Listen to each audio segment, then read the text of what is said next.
atau tidak spontan mengalirnya dari dingin ke panas. Kemudian terkait dengan pernyataan bahwa tidak dapat membuat mesin yang dapat mengubah kalor menjadi usaha sepenuhnya. Nah, pernyataan ini disampaikan oleh Planck dan Kelvin. Nah, konsekuensinya dari pernyataan tersebut, maka efisiensi mesin tidak dapat 100%.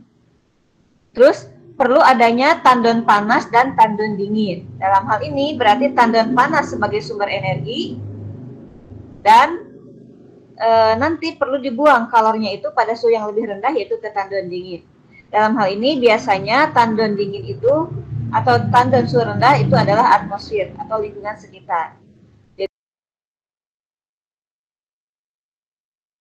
Oke, coba di sini saya lihat nama-namanya.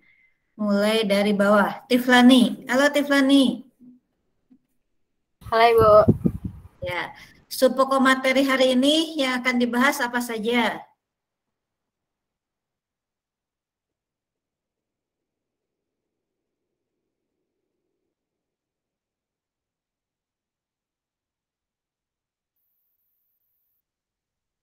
Coba apa saja pokok bahasan yang akan dibahas hari ini, kan judul babnya hukum kedua termodinamika.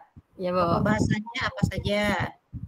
Ada 4, yaitu yang pertama keterbatasan hukum 1 termodinamika, yang kedua ada 3 pertanyaan yang ada di dalam hukum kedua termodinamika, terus mesin kalor, lalu yang terakhir entropi, Bu.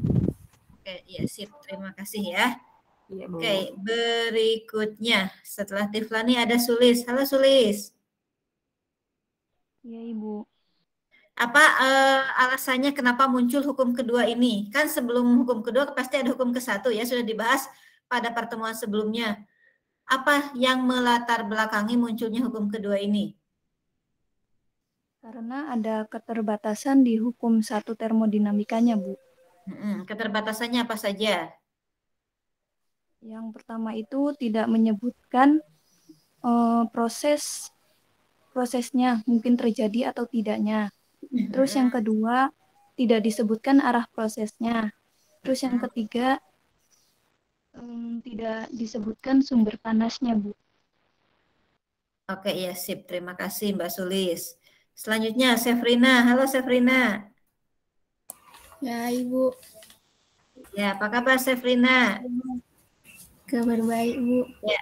Oke, sip. Tadi Tiflani menyebutkan di subpokok bahasan akan ada 3 pernyataan ya, bukan 3 pertanyaan, tapi 3 pernyataan dalam hukum kedua termodinamika. Apa saja sih 3 pernyataan itu?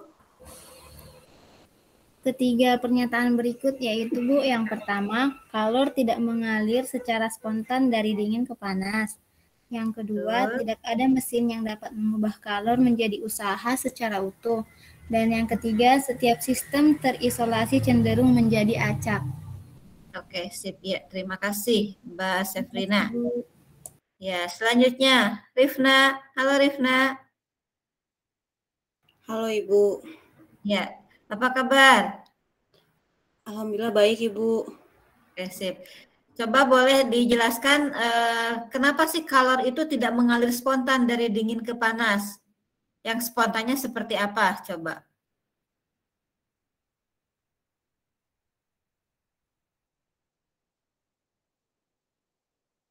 Ini ada kaitannya materi minggu lalu kita sudah belajar spontan sama tidak spontan. Bahwa kalor di sini katanya tidak spontan tadi kata pernyataan pertama menurut Sefrina. Tadi pertanyaannya apa? Mengapa kalor tadi kenapa? Tidak mengalir spontan dari dingin ke panas.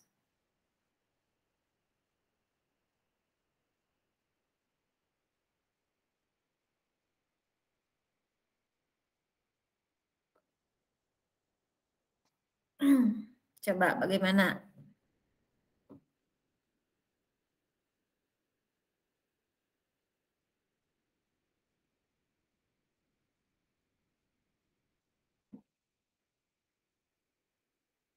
Atau jawab pertanyaannya boleh dibalik. Kalau kalor tidak spontan dari dingin ke panas, berarti kalor spontan dari panas ke dingin. Nah, kenapa bisa seperti itu? kalor mengalami secara spontan dari benda bertemperatur lebih tinggi ke benda bertemperatur lebih rendah, tetapi tidak sebaliknya kecuali benda tersebut dilakukan pemaksaan dengan usaha luar. Oke, ya. Jadi alasannya kalor itu spontan dari suhu tinggi ke suhu rendah karena kalau suhunya tinggi berarti benda molekul-molekulnya itu kan akan bergerak lebih cepat. Kan setiap benda kalau dipanaskan akan memuai. Jadi atom-atomnya itu akan bergeraknya lebih cepat, energi kinetiknya lebih tinggi juga. Tadi dengan suhu tinggi, energi panasnya lebih tinggi juga. Otomatis kalau punya energi lebih besar, maka akan mendorong ke sekitarnya, ke lingkungannya, ke energi yang lebih rendah. Maka otomatis akan spontan, ya seperti gerbong kereta lah. Dalam suatu gerbong kereta yang satu gerbong penuh, ada gerbong satu lagi kosong. Secara spontan, meskipun tidak ada pengumuman harus pindah ke gerbong kosong, ya secara spontan penumpangnya akan pindah ke gerbong yang kosong dengan asumsi ya tujuan keberangkatan keretanya itu sama. Seperti itu kira-kira ya. Oke, terima kasih. Lalu selanjutnya dulu nih. Terkait dengan hukum kedua termodinamika ya, katanya tadi kan tidak dapat membuat mesin yang dapat mengubah kalor menjadi usaha 100%, gitu kan. Jadi ini lebih ke arah seperti yang tampak pada layar, itu adalah pernyataan yang dipahami atau yang dianut ya dalam hukum kedua termodinamika, bahwa mesin itu efisiensinya tidak mungkin 100%, sama halnya seperti kita makan nasi, 100 kalori tidak mungkin seluruhnya diubah menjadi energi atau usaha atau kerja. Pasti ada sisa-sisa yang diubah menjadi bentuk energi yang tidak dibutuhkan. Ya. Oke, kemudian saya lanjut kembali videonya. Jadi ini menjawab keterbatasan hukum 1 yang tidak menyebutkan sumber energi dari mana. Nah, dalam hukum kedua ini disebutkan sumber energi yaitu dari tandon energi panas, dari tandon yang suhu tinggi. Sehingga, nah di sini lebih jelasnya lagi hukum kedua termodinamika, pernyataannya yaitu jika tidak ada kerja dari luar, panas tidak dapat merambat secara spontan dari suhu rendah ke suhu tinggi, seperti yang disampaikan oleh Clausius. Kemudian, proses perubahan kerja menjadi panas merupakan proses yang irreversible, artinya tidak bolak-balik, jika memang tidak ada proses yang lainnya. Ini menurut Thomson, Kelvin, dan Planck. Lalu suatu mesin tidak mungkin bekerja dengan hanya mengambil energi dari suatu sumber suhu tinggi, kemudian membuangnya ya. Artinya di sini tidak mungkin ada mesin yang abadi. Jadi kalau masuk dari suhu tinggi tidak mungkin membuang lagi ke suhu tinggi lagi. Pasti ada rutenya menuju ke suhu yang rendah. Terus pernyataan yang keempatnya bahwa mesin di sini mesin Carnot ya. Ini merupakan contoh dari mesin yang paling ideal karena memiliki efisiensi yang maksimum. Itu secara teoritisnya. Jadi di sini contoh ideal mesin Carnot. Karena efisiensinya suatu mesin itu kan tidak mungkin 100%. Tapi untuk Carnot ini mendekati atau maksimum efisiensinya. Kemudian kaitannya dengan mesin kalor, ya. Nah, mesin kalor ini sebenarnya suatu alat yang menggunakan kalor atau panas untuk melakukan usaha atau kerjanya. Nah, mesin kalor memiliki 3 ciri utama. Yang pertama, ada kalor yang dikirimkan ke mesin pada suhu yang relatif tinggi, ya, dari suatu tempat yang disebutnya yaitu tadi reservoir panas. Kemudian sebagian dari kalor yang masuk tersebut digunakan untuk melakukan kerja, kerja dari si sistem tersebut, dari mesin tersebut. Contohnya di sini campuran bensin udara dalam mesin mobil.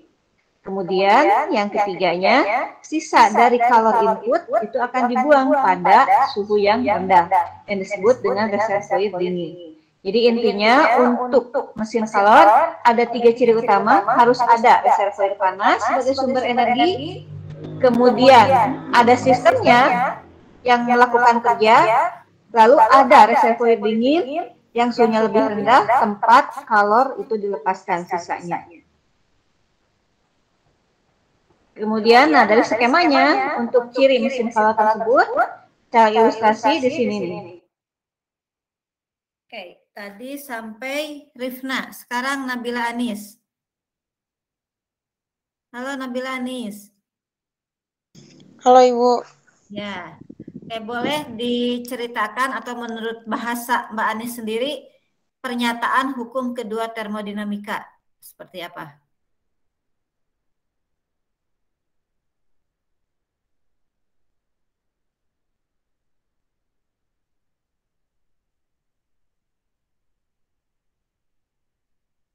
Secara singkat dan pakai bahasa sendiri saja. Hukum kedua seperti apa? Intinya hukum kedua termodinamika itu seperti apa?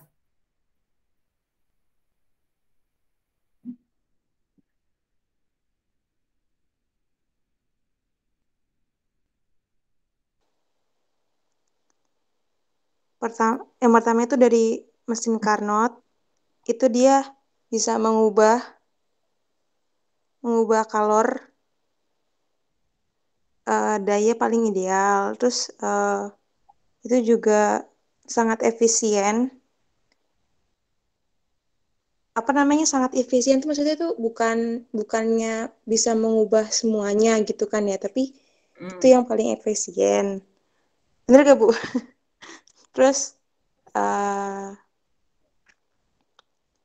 kalau nggak ada kerja dari luar, dari lingkungan gitu ya, panas itu nggak bisa merambat secara spontan dari suhu rendah ke suhu tinggi. Terus juga ada apa ya, proses perubahan kerja menjadi panas itu merupakan apa ya, nggak sesuai gitu ya, nggak bisa kayak irreversible. Jadi dia jika tidak terjadi proses lainnya. Terus satu lagi itu mesin itu nggak bakal bekerja dengan hanya mengambil energi dari suatu suhu tinggi, terus tiba-tiba tuh langsung kayak ngebuang panasnya ke sumber panas dari suatu sumber suhu tinggi, terus kayak langsung ngebuang ke sumber panas yang tadi itu untuk menghasilkan kerja yang lain gitu loh Bu. Iya, oke. Nggak mungkin gitu. Oke Bu. Ya, oke, sip. Terima kasih Mbak Nabila. Ya, betul ya apa yang disampaikan Nabila bahwa panas itu ya tidak merambat spontan dari rendah ke tinggi. Prosesnya irreversible, tidak bolak-balik ya. Tidak mungkin ada mesin abadi. Artinya mesin abadi itu masuk keluar gitu kan, masuk 100 keluar 100, nggak mungkin seperti itu, pasti ada proses-proses yang kompleks. Makanya di siklus Carnot kan digambarkan ada usaha atau kalor yang masuk diubah menjadi usaha, sisanya ada kalor yang dilepaskan dalam bentuk keluaran gitu kan. Kemudian ya contoh yang paling ideal, meskipun tadi efisiensinya tidak mungkin 100%, ya mesin Carnot ini menggambarkan suatu mesin reversibel yang menghasilkan daya paling ideal gitu ya. Oke, kemudian tadi kan disinggung-singgung mesin kalor, mesin Carnot gitu kan. Coba di sini selanjutnya siapa nih? Setelah Nabila di atasnya ada Muhammad Fatah. Halo Muhammad Fatah. Halo Bu. Ya oke, coba boleh diceritakan ciri-ciri dari mesin kalor itu seperti apa sih? Yang dikatakan mesin kalor seperti apa? Ciri utamanya itu mesin kalor itu dikirimkan ke mesin pada temperatur yang relatif tinggi dari suatu tempat yang disebut reservoir panas gitu Bu. Terus sebagian kalor yang diinput itu digunakan untuk melakukan kerja dari mesin tersebut. Tuh. Terus yang selanjutnya sisa-sisa dari kalor input tadi itu dibuang ke temperatur yang lebih rendah daripada yang tinggi tersebut gitu. Yang disebutnya itu reservoir ini. Seperti itu. Ya, oke, sip. Terima kasih. Jadi seperti gambar pada layar itu skema mesin kalor, sebetulnya gambaran mesin itu kan tanda kutip kata mesin kita sudah membayangkan bahwa yang namanya mesin itu suatu alat gitu kan, diberi sumber listrik, bekerja, beroperasi, itu mesin gitu kan. Tapi sebetulnya yang dimaksud sistem dalam termodinamika, pokoknya nanti kan ada mesin kalor, ada mesin pendingin, hanya beda alur kerja, aliran panasnya saja ya. Sekarang kita bicarakan dulu mesin kalor, yang pasti ada input kalor yang disebut reservoir panas, di dalam sistem itu bekerja, beroperasi, dihasilkan nanti usaha atau kerja gitu kan. Kemudian ada yang dikeluarkan melalui reservoir dingin. Jadi kalau pendefinisian mesin kalor seperti itu, sebetulnya tubuh manusia juga itu bisa dikategorikan sebagai suatu mesin gitu kan. Pada saat tubuh manusia mengkonsumsi makanan, kalori, seberapa besar kalori, misalkan 1000 Joule gitu kan. Nah, si kalori itu dimakan, melakukan proses pembakaran. Setelah makan kita punya tenaga, tenaga itu digunakan untuk ngepel, nyuci, untuk belajar, ngerjain PR, tugas dan lain-lain gitu kan. Nah, yang tadi 1000 Joule tidak mungkin untuk kerja 1000 Joule juga, pasti ada hasil sisa pembakaran atau sisa kalor yang dibuang melalui reservoir dingin. Dalam hal ini misalkan kalor yang dilepaskan gitu kan. Jadi kategori pendefinisian mesin kalor ya berarti kalau seperti itu tubuh manusia juga termasuk. Jadi intinya ada kalor masuk, usaha dihasilkan, dan ada kalor yang dibuang sisanya. Yang masuk kan sesuai dengan hukum kekekalan energi, bahwa jumlah kalor yang masuk itu harus sama dengan jumlah kalor yang dilepaskan. Kalau dilihat dari tanda panahnya di sini, yang masuk KH, yang dikeluarkan tanda panahnya itu usaha kerja yang digunakan dengan kalor yang dilepaskan. Berarti KH itu akan sama dengan W ditambah QC. Seperti skema pada gambar ini ya. Oke, baik. Terima kasih atas jawabannya. Sekarang saya lanjutkan kembali. Di sini ada hot reservoir, ini sebagai reservoir panas, tempat kalor masuk, ini KH, H itu high ya, menunjukkan kalor yang tinggi. Kemudian di sini sistemnya yang melakukan kerja, W-nya, dan IC ini adalah kalor tempat keluar sisanya. C itu cold, jadi reservoir dingin, W-nya ini, W ini maksudnya kerja yang dilakukan. Nah, usaha dalam mesin kalor, di sini kalau misalnya suatu sistem melakukan proses siklus, maka tidak terjadi perubahan energi di dalamnya dalam sistem tersebut. Jadi energi dalam perubahannya konstan. Sehingga dari hukum 1 termodinamika yang sebelumnya sudah dinyatakan bahwa perubahan energi dalam itu merupakan kalor dikurangi dengan usaha. Kalau perubahan energi dalamnya 0, maka kalor ini sama dengan usaha. Nah, kalor sendiri ini kan terdiri dari 2 bagian, yaitu kalor yang masuk, tandanya plus, kalor yang keluar ini negatif. Ya, ini kenapa minus? Karena dia dilepaskan dari sistem. Sehingga usahanya karena sama dengan Q, yaitu ini sebelum dijelaskan tanda keluarnya, maka di sini setelah dijelaskan tanda keluarnya bisa dituliskan bahwa usaha yaitu kalor yang masuk dikurangi dengan kalor yang keluar.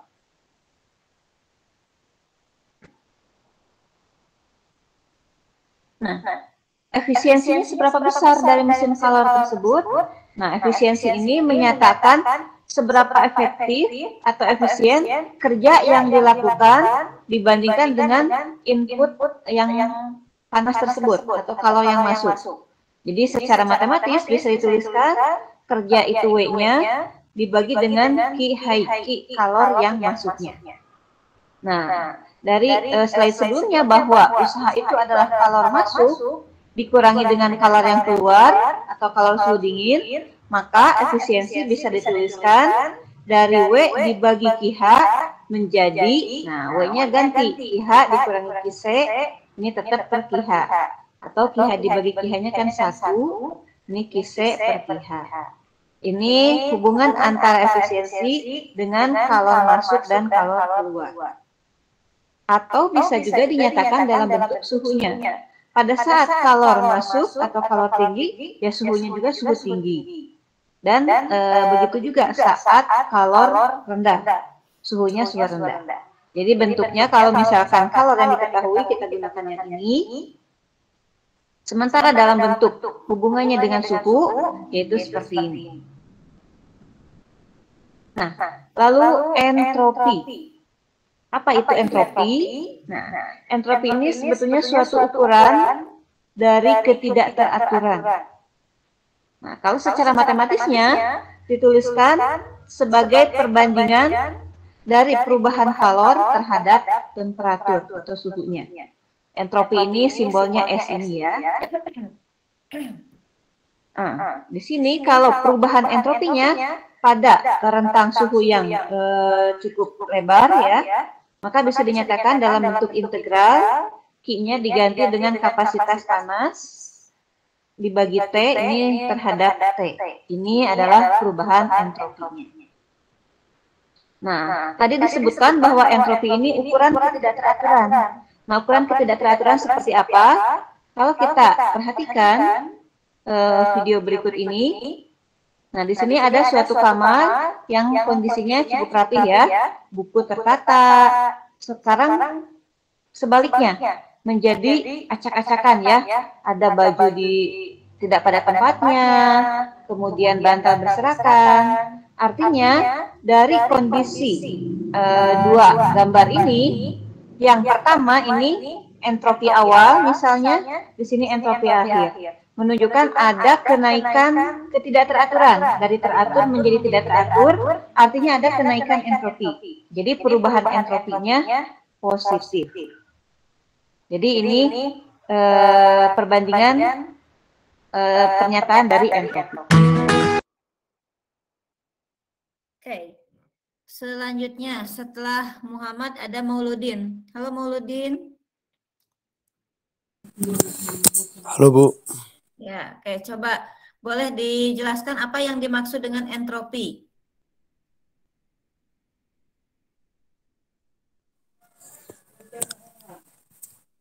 Bu, bisa diulangi? Apa yang dimaksud dengan entropi?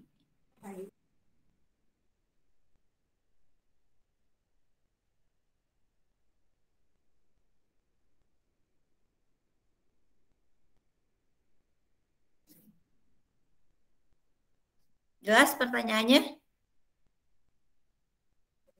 Apa yang dimaksud dengan entropi ya Bu? Ya, betul. Entropi adalah salah satu besaran termodinamika yang mengukur energi dalam sistem persatuan temperatur yang tak dapat digunakan untuk melakukan usaha. Satuan entropi apa?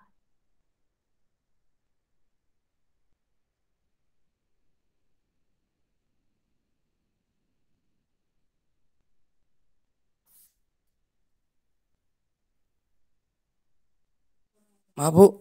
Satuan dari entropi?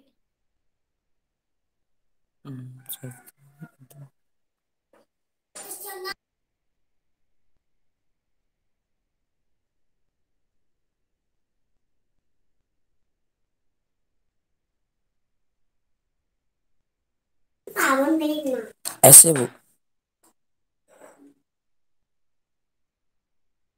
Itu simbolnya kalau S. Kalau satuannya?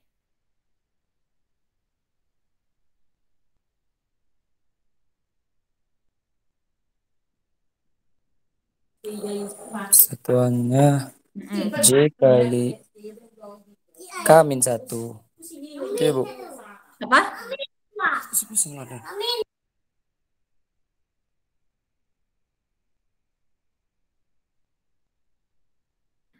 Simbolnya S betul. Tadi kan rumusnya entropi itu perubahan kalor tiap satuan suhu. Berarti satuannya?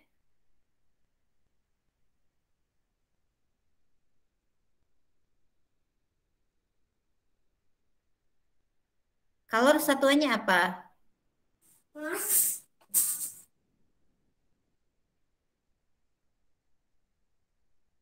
Terus suhu satuannya apa? Ya. Dari situ bisa ketemu satuan entropi.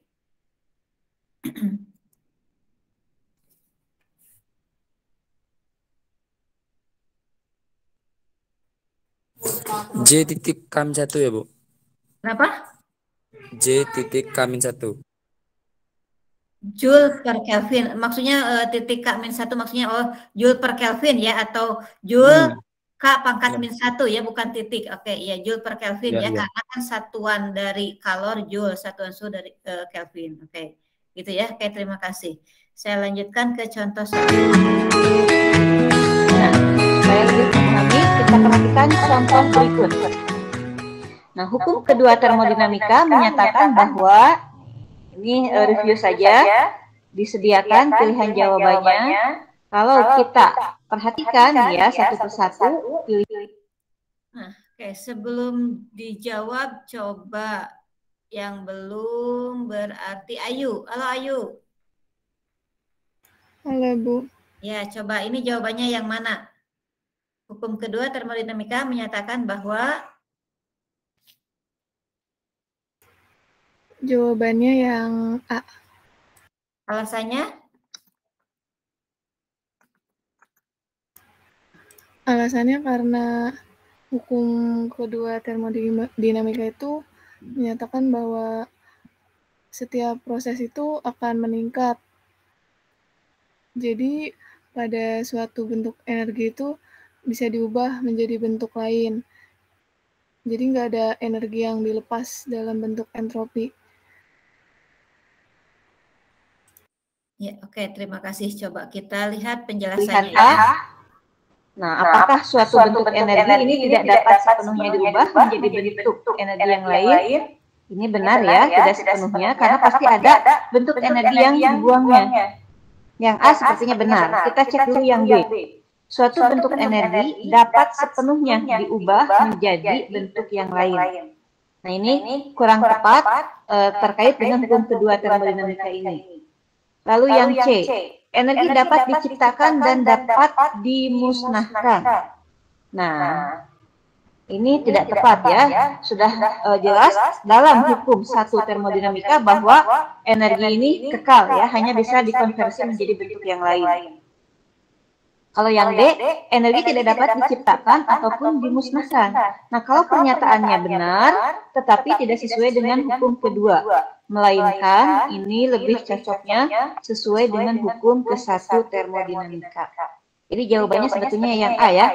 Atau kita cek pembahasannya nih. Nah, hukum kedua termodinamika menyatakan bahwa setiap proses akan meningkatkan entropi atau derajat ketidakteraturan. Artinya ada entropi, berarti ada bentuk energi yang diubah menjadi entropi tersebut. Otomatis energi awal tidak sepenuhnya diubah menjadi bentuk energi yang lain, karena ada dalam bentuk entropinya ini. Seperti di sini ilustrasinya, seseorang sedang mengkonsumsi makanan ya, dari energi dalam bentuk makanan ini katakanlah 100. Nih, energi ini tidak bisa seluruhnya diubah menjadi energi kinetik. Dia misalkan mau bergerak sebesar energinya sesuai 100 satuan energi ini. Tidak bisa, karena bisa jadi ada panas yang dilepaskan, atau ada karbon dioksida, dia mengeluarkan keringat, atau ada uap air yang keluar. Itu bentuk energi juga. Jadi tidak mungkin 100% diubah menjadi satu bentuk energi yang lain. Prinsipnya energinya tetap kekal kalau ini dijumlahkan, ya sesuai dengan yang dia konsumsi, tetapi tidak menjadi satu bentuk.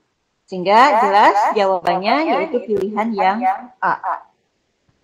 Nah, untuk lebih memahami lagi terkait hukum kedua. Jadi betul ya, tadi jawaban Ayu. Ini mudah lah ya, ini hanya mereview saja. Ada pertanyaan dulu teman-teman sampai sini? Terkait hukum kedua termodinamika ini, silahkan jika ada pertanyaan.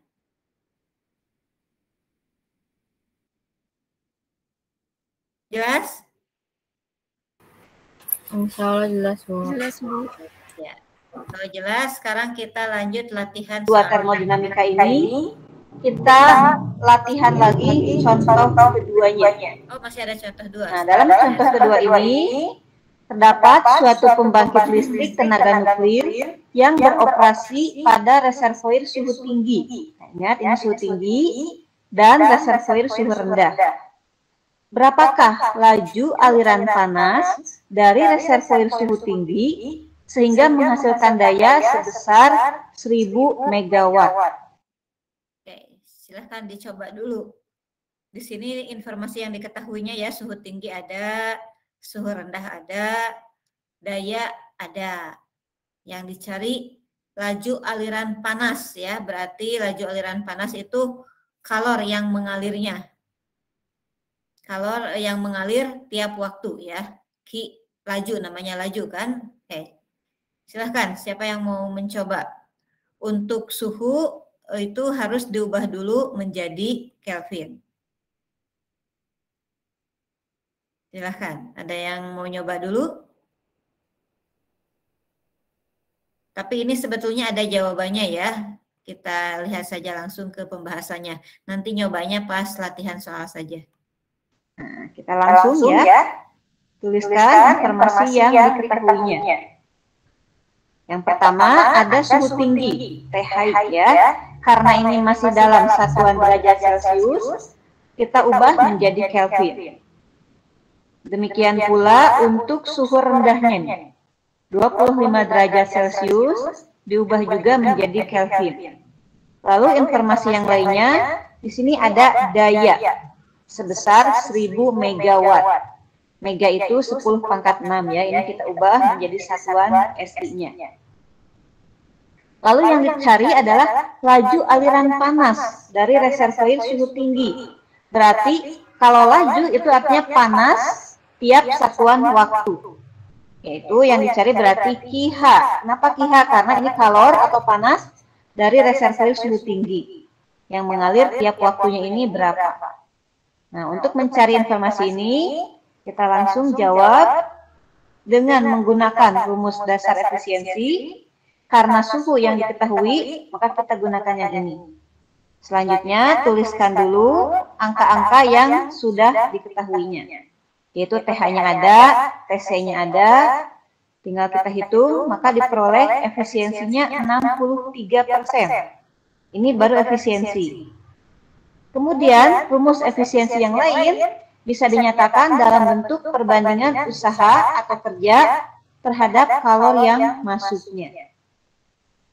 Atau kalor pada suhu tingginya. Kemudian kita jabarkan karena di sini yang diketahui daya. Nah, ini ruas atas, ruas bawah, masing-masing kita bagi dengan waktu. Nah, ini hanya proses penjabarannya saja. Di sini ada usaha atau energi dibagi dengan waktu. Ya, itu merupakan bentuk daya ya. Sehingga kita langsung masukkan nilainya, efisiensinya yang sudah diperoleh ini 63%. Kemudian dayanya ini, karena W dibagi T itu daya, yaitu ini 1000 kali 10 pangkat 6-nya. KH bagi T-nya ini yang dicari. Kemudian ini karena dalam persen, dikalikan 100%. Selanjutnya, tinggal kali silang, KH dibagi T-nya di sini, daya dibagi efisiensinya ini kali 100%. Ini tinggal kita hitung, diperoleh nilainya sekian Joule. Atau kalau mau disederhanakan, ini pendekatan dibulatkan menjadi 1,6 kali 10 pangkat 9 Joule per second. Ini lajunya ya, laju kalornya, karena artinya kalor atau panas yang mengalir itu sebesar 1,6 kali 10 pangkat 9 Joule tiap detik atau tiap second. Sudah cukup jelas kan? Ada pertanyaan kan nih teman-teman? Jelas? Atau masih ada yang bingung? Ibu mau nanya. Ya, silahkan.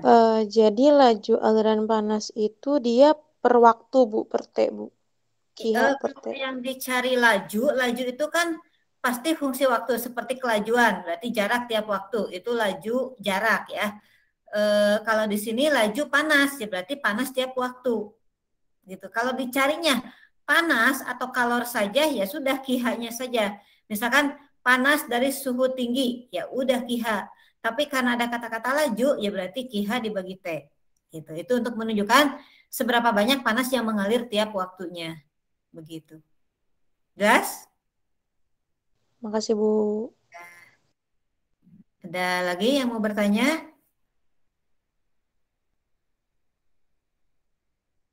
Kalau tidak ada berarti sudah mulai masuk Untuk latihan. lebih memahaminya, yuk kita coba latihan soalnya. Nomor 1. Manakah pernyataan berikut yang tidak mungkin? Nah, di sini tersedia pilihannya ya.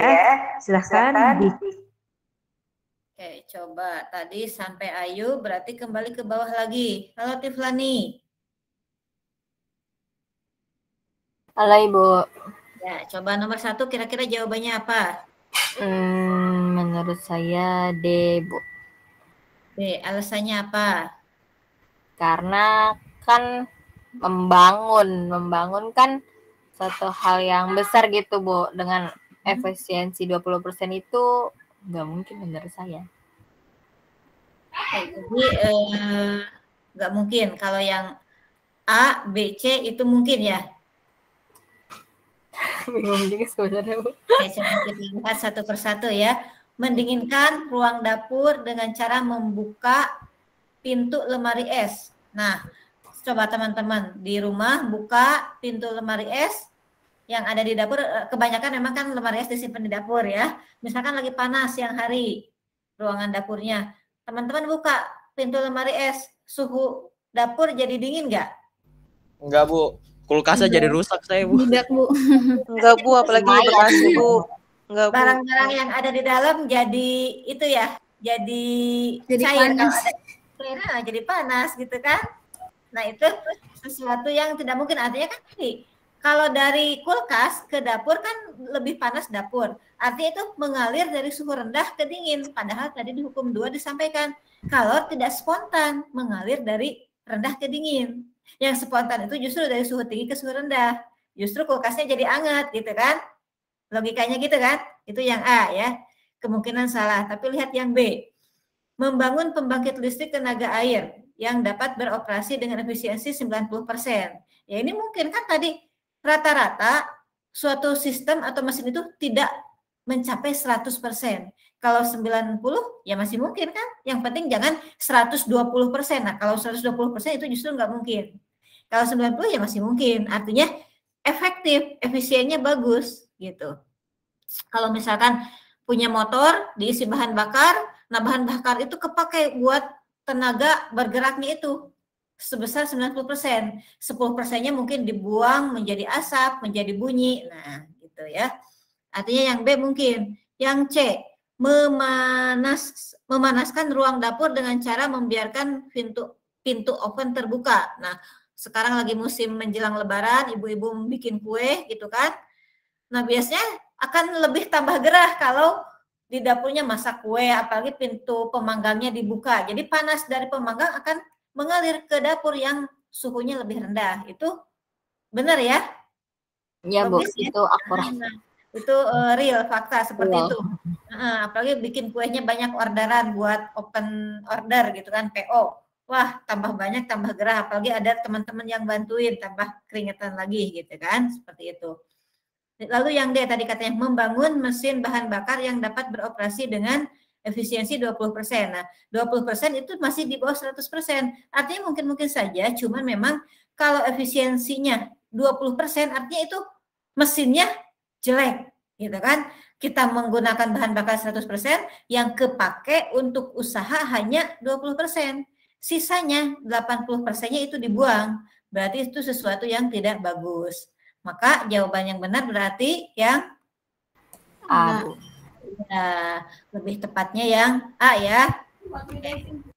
A kan? Ya, itu ini pembahasannya ya. Di sini disampaikan bahwa ini secara redaksi tertulisnya, Clausius menyatakan bahwa panas tidak dapat mengalir secara spontan dari potensial yang lebih rendah ke potensial lebih tinggi. Artinya potensial lebih rendah itu energinya atau suhunya ya. Nah, diperlukan usaha untuk melakukannya. Nah, kalau tadi ingin mendinginkan kulkas, ingin mendinginkan dapur dengan membuka pintu kulkas, ya harus ada usaha dari luar. Misalkan dikipas-kipas, pokoknya supaya dingin lah gitu. Nah, jika pintu lemari es dibuka untuk tujuan mendinginkan dapur, justru panas dari dapur yang akan masuk ke lemari es tadi, yang mengakibatkan lemari es bekerja lebih keras dan justru akan menghasilkan panas terhadap lingkungannya. Itu ya, nomor 1 jawabannya. Ada komentar atau ada pertanyaan? Ada tanggapan untuk nomor 1? Jelas ya? Kalau sudah jelas, berarti sekarang nomor 2. Tadi tuh Tiflani. Tiflani mau nunjuk siapa nomor 2? Ayu, Bu. Oke, silahkan Ayu. Karena cuma 5, jadi kalau saya urut nggak akan kebagian semua. Silahkan Ayu, nomor 2. Nomor 2 jawabannya itu konstan, Bu. Nah, kita lihat. Pada sistem yang terisolasi, bagaimana energi total di dalam sistem? Menurut Ayu, jawabannya adalah C, yaitu konstan. Kita lihat. Ya, betul ya. Pembahasannya bahwa dalam sistem yang terisolasi, kan tidak mungkin akan ada transfer panas, tidak mungkin ada perpindahan energi lah. Sehingga energi total dalam sistem menjadi tetap itu konstan. Contoh sistem yang terisolasi di sini termos. Meskipun termos bukan contoh sistem yang benar-benar sempurna terisolasinya, ya hanya terisolasi sementara gitu kan. Artinya kalau teman-teman sekarang masak air, mendidih, dimasukin ke dalam termos air panas tadi, ditutup rapat, ada lapis penutupnya lagi, nanti maghrib cenderung masih panas juga gitu kan. Artinya panasnya tertahan di dalam sistem tadi. Tapi kalau dicek besok apa besoknya lagi, mungkin suhu panasnya akan mulai berkurang karena tetap ada yang keluar. Tapi kalau benar-benar terisolasi, yang terisolasinya benar-benar sempurna, ya udah panas tidak bisa keluar sama sekali. Seperti itu ya. Jadi nomor 2 jawabannya betul adalah C. Selanjutnya Ayu, untuk nomor 3 mau nunjuk siapa? Sefrina, Bu. Oke, halo Sefrina. Halo, Bu. Ya, mendapat tugas dari Ayu nomor 3, silahkan. Karena ini hitungan mungkin perlu dihitung dulu. Sambil menunggu nomor 3, Sefrina, mau nunjuk siapa untuk nomor 4? Sulistiani, Bu. Oke, Sulis, halo Sulis. Mana Sulis, ada nggak Sulis? Tadi sih sempat ada, Bu. Oh, tapi sempat ada, sekarang nggak ada ya. Sulisnya ada di room, coba ganti yang lain, Sef. Ya udah Fatah aja, Bu. Oke, berarti siap-siap, silahkan. Sefrina nomor 3 kerjakan, Fatah nomor 4. Kalau sudah, kabarin.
Bu, saya Ya, mau bertanya, Bu. ya silahkan. Yang nomor 4 itu pakai yang rumus integral itu, Bu ya? Diintegralin.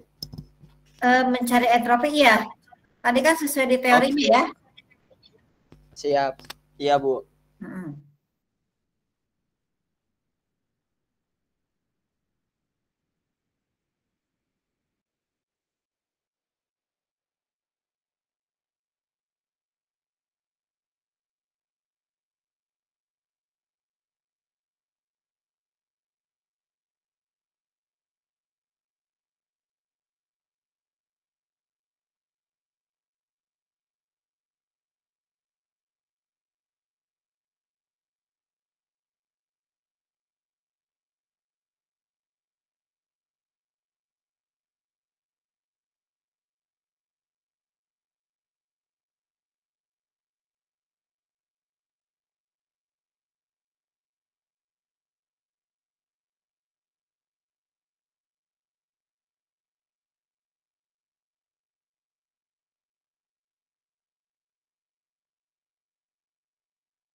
Sudah dapat Safrina nomor 3?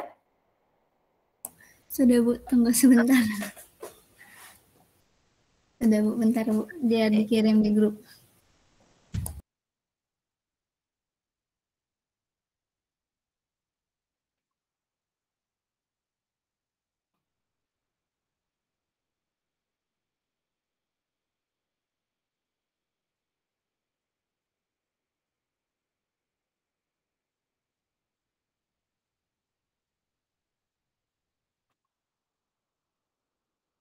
Itu perubahan.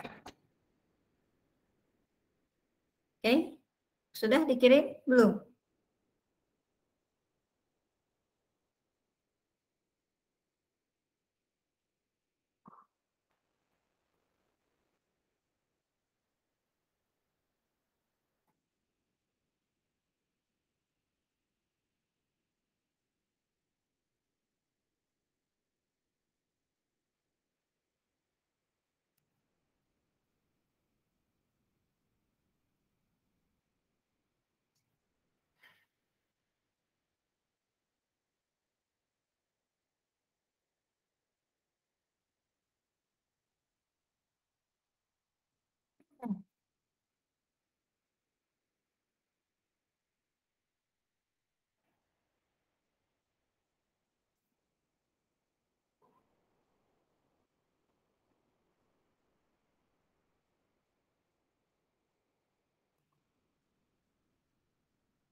Sudah Bu. Oke.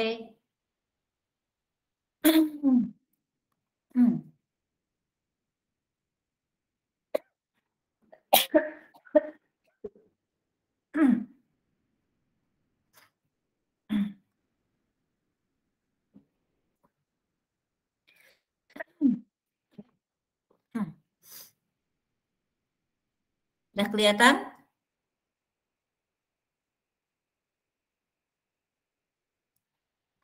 Ini jawaban Sabrina ya. Kelihatan nggak teman-teman? Halo? Kelihatan, Bu. Oke, Iya, Bu, siap. kelihatan, Bu. Oke. Oke, kita sebentar. Nah, informasi yang diketahuinya QH-nya 6 kali 10 pangkat 9 Joule. Efisiensinya 22% atau 0,22. Yang dicari adalah QL. kalor keluarnya atau QC ya, sama saja. Oke, dari rumus yang dipilih, efisiensi W dibagi QH. Tanda panah berarti 0,22 sama dengan W usaha dibagi QH-nya 6 kali 10 pangkat 9 Joule. Tanda panah berarti harusnya sama dengan ya, karena ini kan terpisah konteksnya. Jadi bukan berarti W dibagi 6,19 Joule sama dengan W. Kalau melihat kalimatnya ini seolah-olah seperti itu. Makanya kasihnya tanda panah atau kalau perlu di bawahnya. Jadi W-nya berarti 6 kali 10 pangkat 9 kali 0,22. Kenapa ada kali 10 pangkat 1 lagi tuh yang di ujung yang warna merah? Iya Bu, maaf Bu, aku gak lihat rupanya. Aku udah buat itu 22 dikali 10 pangkat min 2. Gara-gara ini Bu, pengen buru-buru jadi keteteran. Kenapa? Oke, seperti itu. Sebetulnya kan W-nya itu ini baru mencari W-nya dulu ya kan? Tahapan mencari W-nya. W-nya ketemu. Berarti itu ada kali 10 pangkat 1 atau enggak usah? Enggak usah, Bu. Oh, enggak usah, oke. Tapi yang di bawah ini W-nya betul enggak? 1,32 kali 10 pangkat 18. Enggak, Bu. Pangkat 11 sebenarnya. Oke, ya. Berarti ke bawahnya jadi beda ya? Saya sedikit naikin dulu gambarnya. Sorry. Nah, ini ya udah paling bawah ini kan. Berarti W-nya adalah ini. QL sendiri adalah QH dikurangi W. QH-nya 6 kali 10 pangkat. Tadi itu 9, apa? Oh iya 9 dikurangi 1,3 kali 10 pangkat berapa? 11 Bu, tapi jadi nggak ada jawabannya. Oh gitu. Oke, caranya sudah betul, tapi angka-angkanya masih belum benar ya. Makanya di sini ada ketidakcocokan gitu kan. Tapi kalau dilihat dari caranya seperti ini, gitu ya. Karena mungkin ini terburu-buru saja, kalau nanti mengerjakannya lebih santai, pasti bisa lah gitu ya. Oke, saya tunjukkan jawaban yang benarnya. Oke, terima kasih ya Sefrina atas jawabannya. Ya, terima kasih Bu. Iya, saya tunjukkan jawaban yang benarnya sudah muncul di layar. Proses ini ya. Nah, ini efisiensinya, rumus efisiensinya kan tadi QH dikurangi QC. Kalau Sefrina tadi menuliskannya W, ya sama saja W sendiri kan QH dikurangi QC. Kalau saya QC biar langsung nanti satu proses. Kalau ke W kan jadi 2 tahap. Setelah ketemu W, baru QC-nya adalah QH dikurangi QW. Sama saja ya. Nah, seperti ini. 22%, kalau mau dalam bentuk persen ya kali 100% di ujungnya. Kalau yang tadi Sefrina tidak kali 100% karena sudah dibuat 0,22, dua-duanya dibagi 100 ya. Nah, kemudian 0,22 kali 6 kali 10 pangkat 9, ketemunya 1,32 kali 10 pangkat 9. Sehingga QC-nya adalah 6 kali 10 pangkat 9 itu dari QH-nya, dikurangi 1,32 kali 10 pangkat 9. Gitu ya Sefrina ya. Itu yang keliru mencari W-nya itu yang punya Sefrina. Terus penulisannya efisiensi atau E itu harus konsisten. Kalau mau menuliskan simbol E ke bawahnya juga, kalau tadi punya Sefrina ada E, ada simbol efisiensi juga. Itu ya, ke konsisten. Jadi jawabannya yang A. Ada komentar nomor 3 ini? Ada pertanyaan? Yang lain teman-teman bisa dipahami nomor 3? Halo? Iya Bu, bisa Bu. Ya, oke, sip. Kalau sudah bisa, sekarang nomor 4. Silahkan Fatah di-share nomor 4 jawabannya.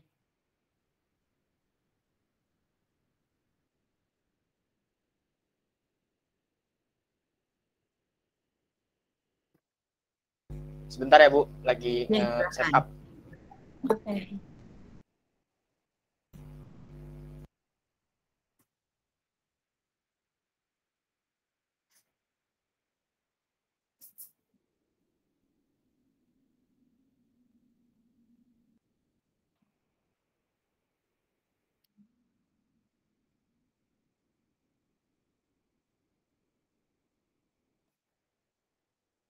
Ya, sudah muncul. Oke. Ini jawaban nomor 4. Kita lihat itu kan kapasitas panas aluminium suhunya lebih rendah ya, kurang dari 50 Kelvin. Diketahui ini CV yang itu AT tambah BT pangkat 3. Yang dicari formula dari entropinya. Berarti tadi betul seperti yang Patah sampaikan, harus diintegralkan. Nah, cara mengintegralkannya teman-teman kelihatan ya. Yang diintegralkan si CV-nya, diintegralkan terhadap suhu ya. Berarti AT tambah BT pangkat 3-nya, hasil integralnya jadi setengah AT kuadrat, lalu 1/4 BT pangkat 4. Lalu syarat batasnya, batas atas, batas bawah, kan ada suhu 1, suhu 2. Tinggal dimasukkan antara suhu 1, suhu 2-nya ya. Suhu 2 dulu dikurangi suhu 1. Maka setengah A, T2 kuadrat. Oh, itu dipisahnya ke sebelah kirinya ya. Sebetulnya kan bisa T, ya setiap T langsung. T2 dikurangi T1 kuadrat, boleh seperti itu juga ya. Kalau ini yang Fatah kerjakan T2 kuadrat dulu, baru dikurangi di seberangnya ya, setengah A T1 kuadratnya itu min, dipisah, jadi dijauhkan. Terus yang 1/4-nya itu memasukkan T2 aja dulu. Jadi tahap pertama Fatah itu memasukkan T2 dulu semua, baru dikurangi T1 semua. Boleh juga sebetulnya dalam T, nanti T2 dikurangi T1 boleh ya. Sebentar ya. Kan ini T kuadrat ya, T-nya masing-masing berarti kuadrat juga. Kalau yang 1/4, T-nya berarti pangkat 4. Lalu di baris paling akhir itu setengah A, nah T-nya digabung lagi. T2 kuadrat dikurangi T1 kuadrat. Betul begitu ya? Oke, di situ itu kan ada per T loh. T-nya nggak hilang 1 ya Fatah ya. Kan di rumusnya DT per T. Nah, yang di baris kedua yang Fatah kerjakan, per T-nya jadi nggak ada. Oh iya, Bu. Benar. Ya. Padahal di rumusnya ada itu T-nya. Di rumusnya ada, tapi di baris kedua jadi hilang. Yang ditulis Fatah di baris kedua itu hasil pengintegralannya, belum dibagi T. Harusnya baris kedua bagi semua dengan T, baris ketiga bagi semua dengan T, otomatis baris keempat juga bagi semua dengan T. Gitu ya. Jadi ini kurang per T-nya ya. Oke, Bu. Sip. Jadi caranya seperti itu, cuma kurang semuanya harus dibagi dengan T. Jadi caranya mengintegralkan, setelah diintegralkan dimasukkan syarat batasnya, setelah dimasukkan syarat batasnya baru disederhanakan. Ada komentar, ada pertanyaan teman-teman? Nih, versi lengkapnya ini saya tunjukkan di layar ya. Caranya sama persis seperti yang Fatah tadi kerjakan. Integral dari CV per T terhadap T. Baru diintegralkan, lalu dimasukkan syarat batasnya. Sehingga ketemu jawabannya yang D. Oke. Jelas ya? Satu lagi, nomor 5. Silakan Fatah mau nunjuk siapa untuk nomor 5? Nunjuk siapa nih ya? Nabila Anis. Nabila, oke. Silakan Nabila. Halo Nabila. Belum ya? Nabila sudah belum? Belum ya? Halo Nabila. Halo Ibu. Ya, oke. Silakan nomor 5 ya. Mungkin kalau perlu waktu silakan saya beri waktu. Teman-teman yang lain tetap mengerjakan juga gitu kan. Nanti dicocokkan jawabannya. Cuma nanti yang menunjukkan jawaban yang ditunjuk Nabila.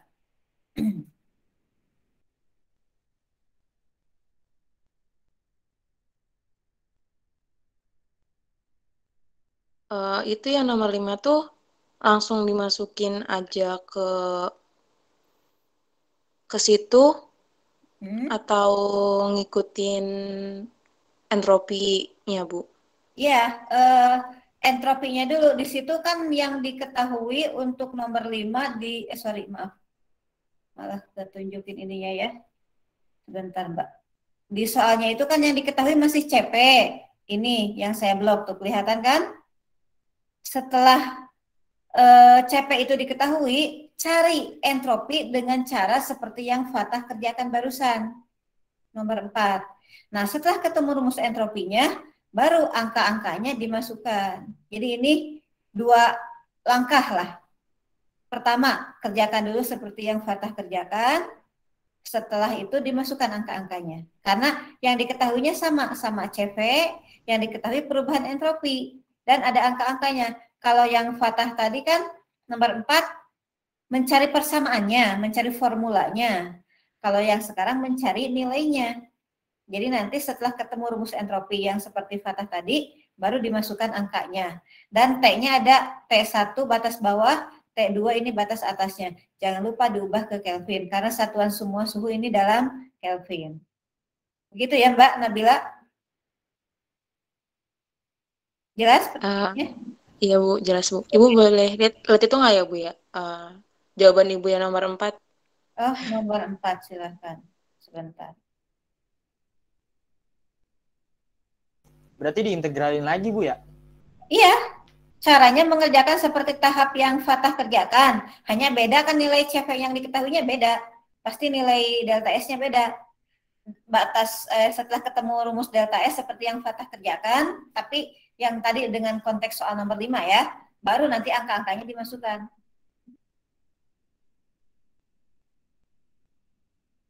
Jelas?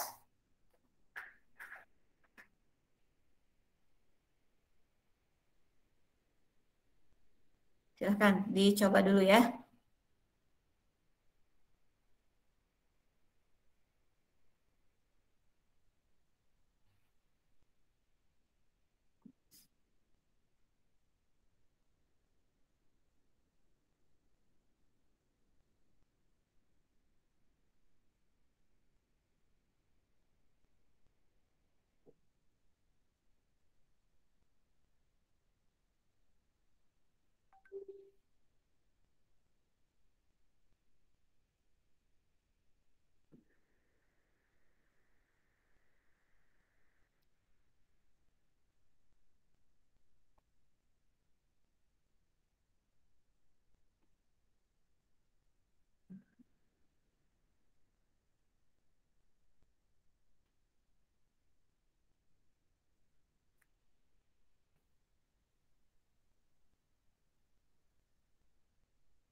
Ibu, delta T di situ itu tuh merepresentasikan T2 sama T1 nggak sih, Bu?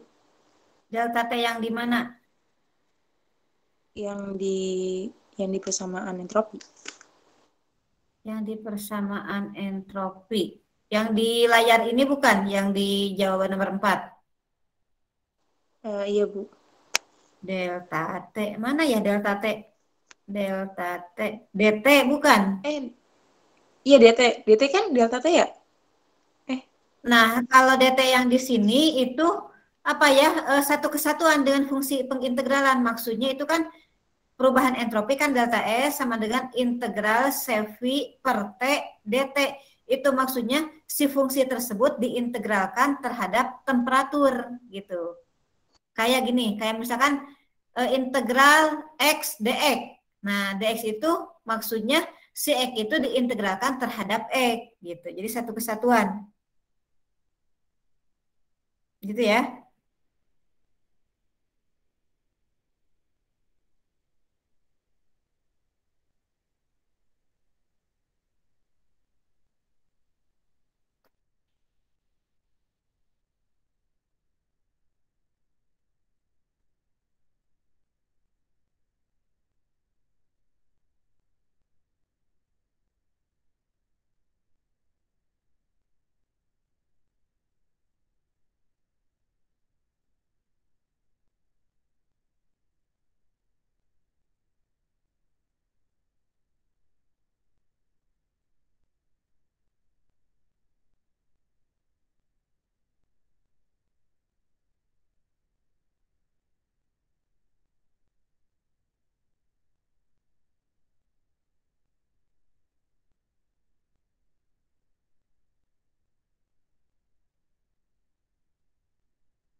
Gimana? Sudah dapat jawabannya?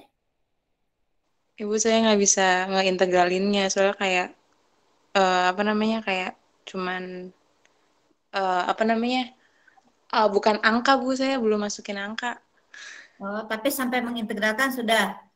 Belum. Itu maksudnya di situ tuh saya bingung. Oke, siapa yang lain yang sudah dapat? Oke, kita tunggu dulu temannya yang sudah dapat ya. Boleh, Bu. Saya, Bu. Oke, sebentar saya close.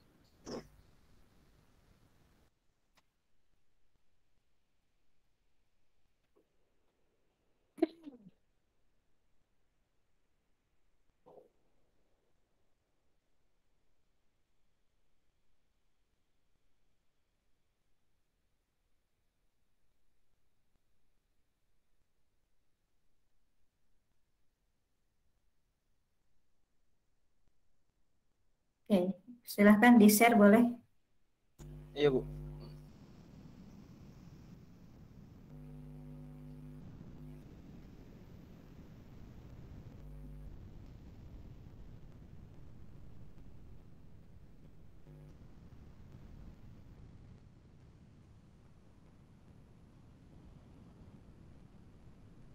Oke.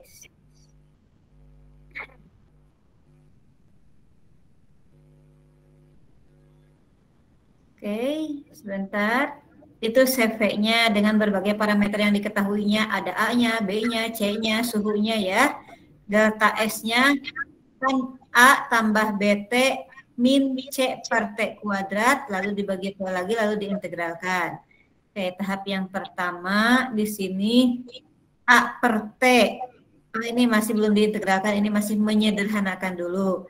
Jadi A per T ditambah B, karena T dengan T-nya coret, kemudian min, apa itu, C, T-nya pangkat min 3, karena C per 2 dibagi, C per T pangkat 2 dibagi T lagi, jadi T-nya pangkat 3 naik ke atas, jadi T pangkat min 3, oke. Ini tahapan penyederhanaan ya. Terus, sekarang baru mengintegralkan ya. A konstanta, 1 per T diintegralkan jadi ln T ya. Jadi A kali ln T, betul. Integral dari B jadi BT. Terus di sini ada EC, T pangkat min 3 diintegralkan berarti min 1 per 2. Ada min lagi sebelumnya, jadi min ketemu min plus ya. Sehingga 1 per 2 atau C karena C per 2, terus T-nya jadi pangkat min 2. Harusnya T pangkat min 2 dong ya. Kan awalnya T pangkat min 3 tambah 1 T pangkat min 2 atau 1 per T kuadrat. Betul nggak Muhammad? Gimana Bu, gimana? Yang di baris pengintegralannya yang A ln T tambah BT tambah C per 2 harusnya kali 1 per T pangkat 2.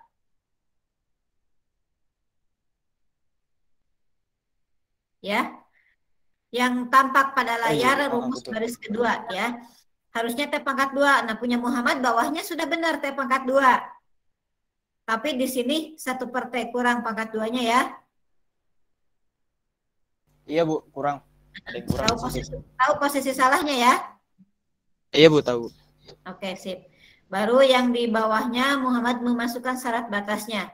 A ln batas atas T2 dibagi T1. Nah, teman-teman mungkin ada yang nanya kenapa T2 bagi T1, itu asalnya ln T2 dikurangi ln T1. Kalau digabung jadi ln T2 per T1 ya. Tambah B, untuk ln sama sifat-sifatnya seperti logaritma lah. Namanya ln kan logaritma natural ya, sama saja. Kemudian yang tambah B kali T2 min T1, betul. Yang C per 2, nah di sininya betul. 1 per T2 kuadrat dikurangi 1 per T1 kuadrat. Nah dari sini tinggal dimasukkan angka-angkanya seperti yang tampak pada baris keempat ya. Setelah dimasukkan angka-angkanya, baru disederhanakan dan ketemu jawabannya 9,55 Joule per Kelvin. Betul ya? Caranya saya lihat sih sudah benar ya. Tinggal yang tadi kurang T kuadratnya saja. Oke, ketemu jawabannya 9,55 di pilihan ganda, berarti pilihan yang C ya. T kuadrat tahu udah itu udah ditulis Bu. T kuadrat 2 dikurang 1 per T kuadrat 2 dikurang 1 kuadrat. Iya, itu yang rumus baris ketiga benar ya Muhammad ya. Tapi yang baris keduanya kurang kuadratnya. Oh, yang kuadratnya di situ. Oke Bu. Harusnya kan C per 2 kali T per kali 1 per T kuadrat. Punya Muhammad 1 per T saja. Ke bawahnya benar, tapi di atasnya kurang. Aneh sih memang, tapi mungkin nggak ketulis gitu. Iya Bu, betul. Buru-buru tadi. Jelas teman-teman? Jelas ya? Sudah terjawab sama Muhammad. Ada yang masih bingung, ada yang masih kurang jelas? Silahkan ditanyakan.